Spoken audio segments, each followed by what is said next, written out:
Hello students, welcome to this session. In this video, I'm going to explain the basic concept of database management system. We are using the database management system MySQL. What is a database management system? It's simply a software which allows us to create and maintain a database. It's a software we use to create and maintain database. Commonly used database management systems are MySQL, another one Microsoft SQL Server, Oracle. These are the commonly used database management system, and we are using MySQL because it's a free and open source software. What is a database? A database is an organized collection of related data. It's an organized collection of related data. When we store data, if we are storing it in an organized way, it will be easy to find out a particular data from that. So, we need a database management system to manage this database. A database means it's a collection of data which is stored in an organized way. For example, if the teacher is keeping the marks record, the details of the marks in a register, definitely teachers store that in an organized way in rows and columns, right? Each student's mark will be there in a particular row so that teacher can find out any person's mark at any time. Another example is a shopkeeper keeping details of the customers. For example, a car showroom. There, they keep the customer's details so that whenever uh, they want to communicate with the customer, they can easily uh, collect the phone number or email like that. When the insurance expire, at that time they will call the customer. All those things are possible because we are storing those data in an organized way. So we can say a database as an organized collection of related data. The data stored have some relation. Okay, I will explain. I will come into this afterwards. So this is the database. Why we need a database management system? So what are the use of DBMS, database management system? We store data in a structured way. That means we are storing the data in an organized way. So we need a database management system for it. Then query the database. That means query means just question. We can ask questions to the server and server will provide an answer. So this we call MySQL. MySQL. SQL means structured query language. The query means we are asking, we can ask some questions and we will get the answer for those questions. That so for that purpose also we need a database management system. Then the third point, sort and manipulate the data in a database. We can sorting means arranging the data in a particular order.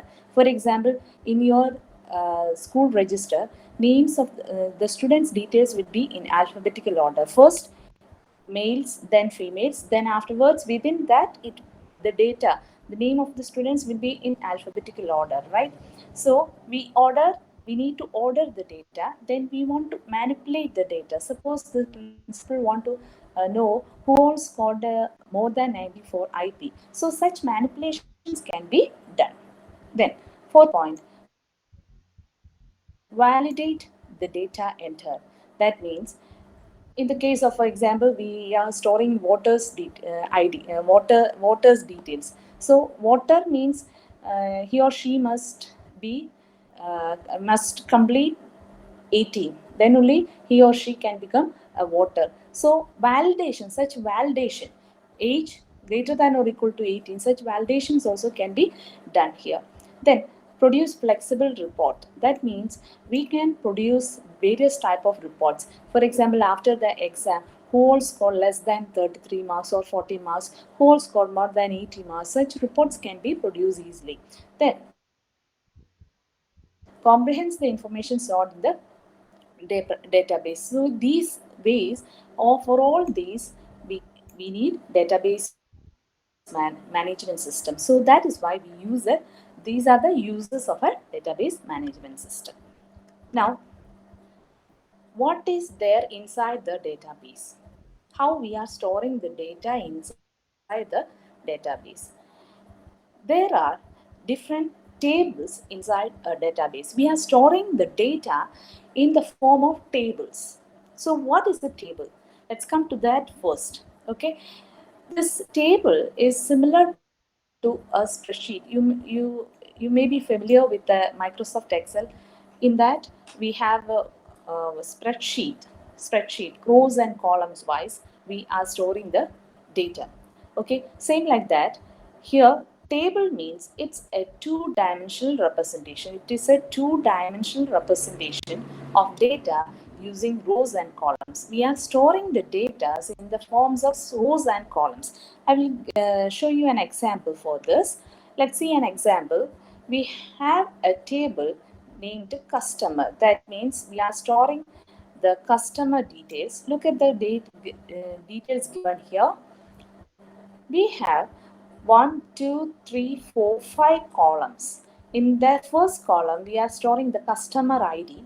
Then the second column, first name. Third column, last name. Then the address and also the telephone number of each customer we are storing. Look at the row. First row is just the heading. Leave it. Then look at the second row. 102 is the customer ID of Vinay, and his last name, his address, and his phone number is mentioned here. So, the horizontal subset of a table, we can call it row. Okay, horizontal separation, we call it row. Another name for that is record. One more name, tuple. So these are the names: record, row, tuple. These are the name used for row. Okay, horizontal. Then vertical subset. That means look at the last name highlighted one, this one. Okay, last name. It's the vertical subset. Vertical subset is mentioned by the name column. Okay, this is the last name column. You can say that. Okay, and the name for that is attribute, and the name is field. So these names can be interchangeable. Okay, so column, attribute, or field. We can use any of this name to represent the vertical subset, that is a column. Okay, now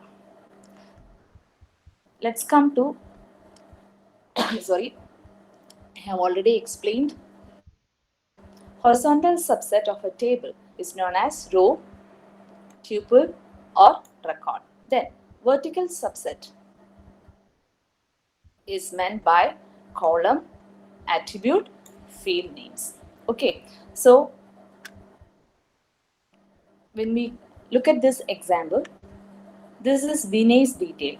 This row represents Vinay's details, and this column represents the last name of all the customers. You can say it in that way. Okay, so this table means a two-dimensional representation of data in rows and columns. Now, let's come to the two terms related to this. One is degree, and second is cardinality. Degree means number of columns. Cardinality means number of rows of a table. So, degree, number of columns, and cardinality, number of rows. Let's see what is the degree of this customer table. Degree means number of columns. So, how many columns are there? 1, 2, 3, 4, 5 columns. Okay, so the degree